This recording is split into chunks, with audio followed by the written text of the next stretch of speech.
हर खबर पर होगी आपकी पकड़। डाउनलोड कीजिए ABP live app.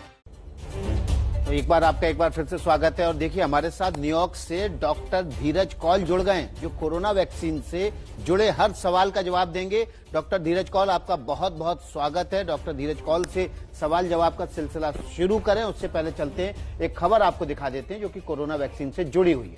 Corona vaccine पर आपके मन में उठ रहे एक एक सवाल का जवाब देने के लिए अमेरिका से हमारे साथ धीरज कौल तो जुड़ेंगे ही, लेकिन उससे पहले आपको कोरोना की वैक्सीन से जुड़ी खुशखबरी बता देते हैं। अगले हफ्ते से ब्रिटेन में कोरोना वैक्सीन लगनी शुरू हो जाएगी।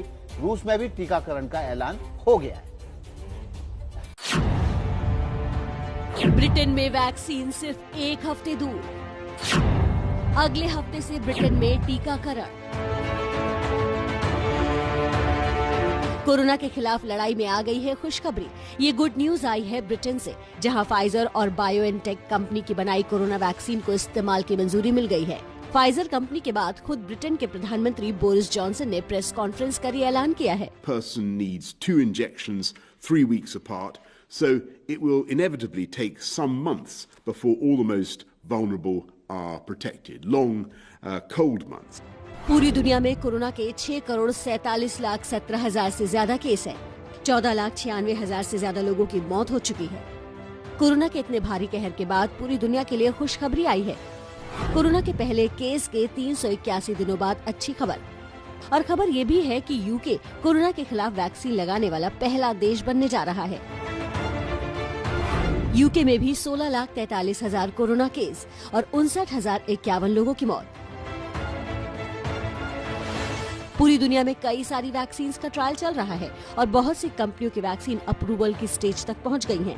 इसी कड़ी में यूके ने फाइजर और बायोएनटेक कंपनी की वैक्सीन को मंजूरी दे दी है। ये मंजूरी ब्रिटेन की MHRA यानी medicine and health care products regulatory agency ने दी है। ये मंजूरी अभी वैक्सीन के इमरजेंसी इस्तेमाल के लिए दी गई है। अगले हफ्ते से यूके में फाइजर की वैक्सीन लगनी शुरू हो जाएगी। कोविड-19 के खिलाफ टीकाकरण करवाने वाला यूके दुनिया का पहला देश होगा। वैक्सीन लगाने के लिए ब्रिटेन ने एडवांस तैयारी की हुई है। पूरे देश भर में 50 हॉस्पिटल्स बनाए गए हैं और जरूरतमंदों को वैक्सीन मुहैया कराएंगे। ब्रिटेन में किसे सबसे पहले टीका लगेगा, इसके लिए वरीयता की 10 कैटेगरी बनाई गई हैं। वैक्सीन सबसे पहले केयर होम्स में रहने वाले लोगों और कर्मचारियों को दी जाएगी। इसके बाद 80 साल से ऊपर के बुजुर्ग और स्वास्थ्य कर्मियों का नंबर आएगा। फिर 75 साल से ऊपर के बुजुर्ग लोगों को वैक्सीन दी जाएगी। चौथे नंबर पर 70 साल से ऊपर वाले लोग हैं। फिर 65 साल से ऊपर वाले लोगों को। इसके बाद 18 से 65 साल वाले वो लोग जिन्हें जोखिम ज्यादा है। फिर 18 से 65 साल से कम वाले जिनमें रिस्क थोड़ा कम है। फिर 60 साल से ज्यादा उम्र के लोगों को। फिर 55 साल से ज्यादा और फिर 50 साल से ज्यादा उम्र वालों को वैक्सीन दी जाएगी। लेकिन ब्रिटेन के मामले में असली चुनौती फाइजर के वैक्सीन के तापमान को लेकर भी है, क्योंकि कोरोना की जितनी भी प्रभावी वैक्सीन हैं, उनमें सबसे कम तापमान की जरूरत फाइजर वैक्सीन को ही है, -70 डिग्री सेल्सियस। हालांकि यूके के स्वास्थ्य मंत्री का दावा है कि उनकी तैयारी पूरी है। We have a vaccine, so it's very good news. Now, you mentioned the -70 conditions that it needs to be stored in, so this is a challenging rollout, and the NHS in all parts of the UK stands ready to make that happen. They're used to handling vaccines and medicines like this with these sorts of conditions. It's not easy, but we've got those plans in place. Britain में vaccine आने वाली है, लेकिन खतरा पूरी तरह टला नहीं है। ब्रिटेन के स्वास्थ्य सलाहकार का कहना है कि ऐसा लगता है कि ये वायरस कभी खत्म नहीं होगा। I think we're going to eradicate coronavirus ever. I think it's going to be with humankind forever. Secondly, I think we may get to a point where coronavirus becomes a seasonal problem. Britain ही नहीं, रूस के राष्ट्रपति Putin ने भी अगले हफ्ते से अपने देश में टीकाकरण शुरू करने के आदेश दिए हैं। रूस अपने देश में स्पुतनिक 5 वैक्सीन देगा। अमेरिका में भी 10 दिसंबर को FDA की बैठक में फाइजर और बायोएनटेक की वैक्सीन को अप्रूवल मिल सकता है। पिछले साल इसी महीने चीन से दुनिया भर में कोरोना का कहर शुरू हुआ था। इस साल दिसंबर का महीना कोरोना की वैक्सीन के नाम होने वाला है। तो न्यूयॉर्क से हमारे साथ डॉक्टर धीरज कौल लगातार लाइव जुड़ चुके हैं। डॉक्टर धीरज, बोरिस जॉनसन की बात आपने सुनी होगी, वो कह रहे हैं कि कुछ महीनों तक ही असर रहेगा वैक्सीन का।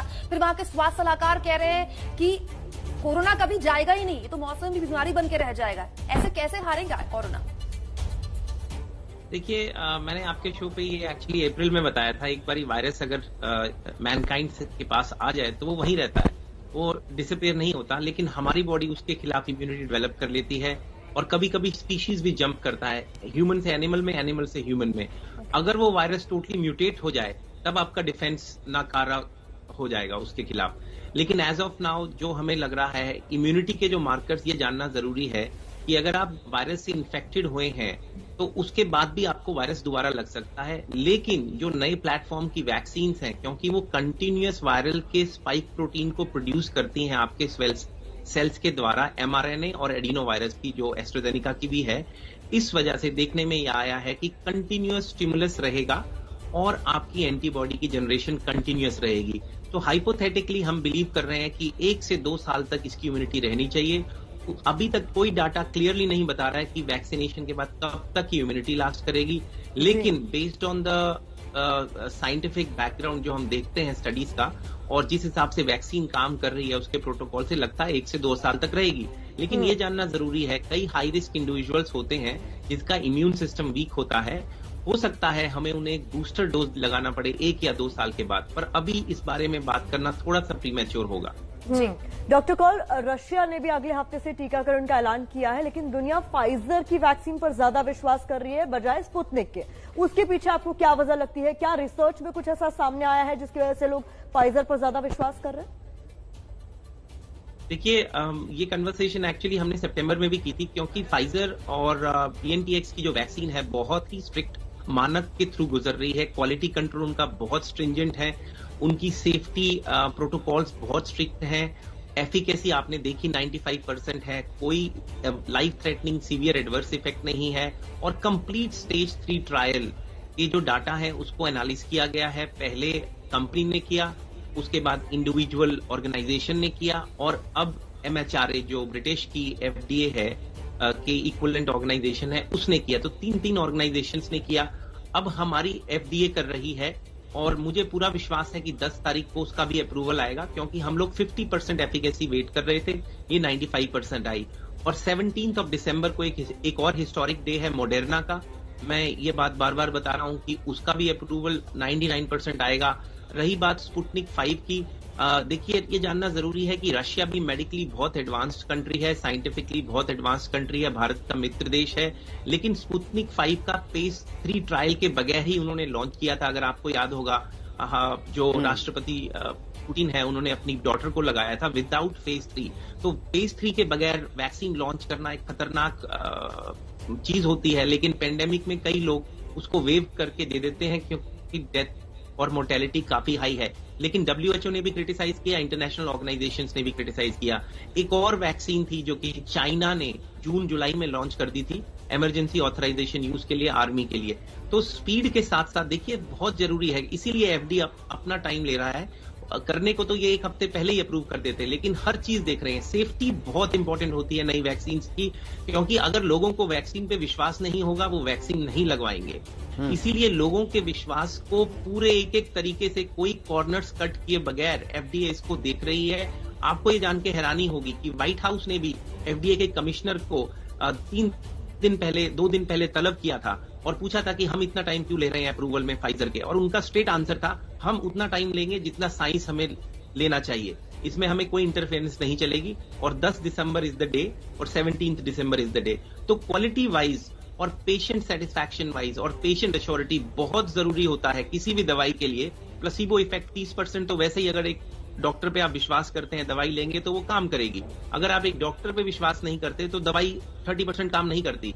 तो वैक्सीन का भी वही है। FDA को लोग बहुत रिस्पेक्ट करते हैं, internationally one of the strictest form है, MHRA है। Unfortunately Russian equivalent of FDA is not very well, how to say, equivalent. लेकिन हाँ, स्पुतनिक 5 भी एक बहुत अच्छा प्लेटफॉर्म है, लेकिन उसकी कंप्लीट रिजल्ट्स बाहर आने चाहिए, और इंडिया में भी उसका एसोसिएशन के साथ ट्रायल हो रहा है। बिल्कुल, ट्रायल शुरू हो गया। डॉक्टर धीरज, अब भारत की बात कर लेते हैं। भारत में भी सीरम इंस्टीट्यूट ने कहा है कि वो इमरजेंसी यूज के लिए अपनी वैक्सीन को दिसंबर के आखिरी तक लॉन्च कर देगा। इमरजेंसी यूज का मतलब क्या है? क्या जो फ्रंटलाइन वर्कर्स हैं उनके लिए है या जो मरीज मृत्यु शैया पे हैं उनके लिए है? बहुत अच्छा सवाल है ये। देखिए, सबसे पहले ये जानना है कि जो वैक्सीन की प्रक्रिया है, हमने बहुत बारी बात किया है इस पे, लेकिन मैं 30 सेकंड्स में समझाऊंगा। स्टेज 1 जिसके अंदर हम देखते हैं कि क्या ये वैक्सीन सेफ है, बेसिकली स्टेज 2 सेफ है, काम करती है, स्टेज 3 में बड़े नंबर पे हजारों की तादाद में, जैसे फाइजर में 40,000, मॉडर्ना में 30,000 लोगों को दिया गया, कितनी एफिकेशियस है, कोई रेयर साइड इफेक्ट है। और स्टेज 4 जब हम रोल आउट कर देते हैं, लाखों लोगों को मिलती है, बहुत रेयर साइड इफेक्ट्स दिखने में मिलते हैं। तो स्टेज 1, स्टेज 2, स्टेज 3 और स्टेज 4 के थ्रू हर किसी को जाना बहुत बहुत जरूरी होता है। और ये जानना जरूरी है कि इमरजेंसी ऑथराइजेशन यूज का मतलब ये होता है कि जब आप पेंडेमिक के थ्रू जा रहे हैं और आपको दिख रहा है एक दवाई जानें बचा सकती है लाखों लोगों की, करोड़ों लोगों की, तो आप वो प्रोटोकॉल को कट शॉर्ट करते हैं। आप प्रिलिमिनरी डाटा के बेस के ऊपर एक इमरजेंसी ऑथराइजेशन यूज देते हैं। पूरी अप्रूवल नहीं होती। अगर ये पेंडेमिक नहीं होता तो इमरजेंसी ऑथराइजेशन यूज कर ही नहीं सकते थे। एक बहुत ही इमरजेंसी डायर सिचुएशन में हम इस वैक्सीन को दे रहे हैं और ये जानना जरूरी है, जो भी कंट्री इस वैक्सीन को देगी वो रिस्क वर्सेस बेनिफिट बताएगी, पेशेंट को बताना पड़ेगा नॉर्म, और उससे कंसेंट लेना पड़ेगा। क्योंकि आपको बीच में रोकना पड़ रहा है, माफ कीजिएगा, वक्त की कमी है मेरे पास। बहुत शुक्रिया। कुल जमा बात जो आपने बही वो ये है कि जब तक वैक्सीन पूरे देश में, पूरी दुनिया में ना बढ़ जाए, हाथ लगातार धोना, मास्क पहने रहना, इसकी आदत अब आप बना लीजिए।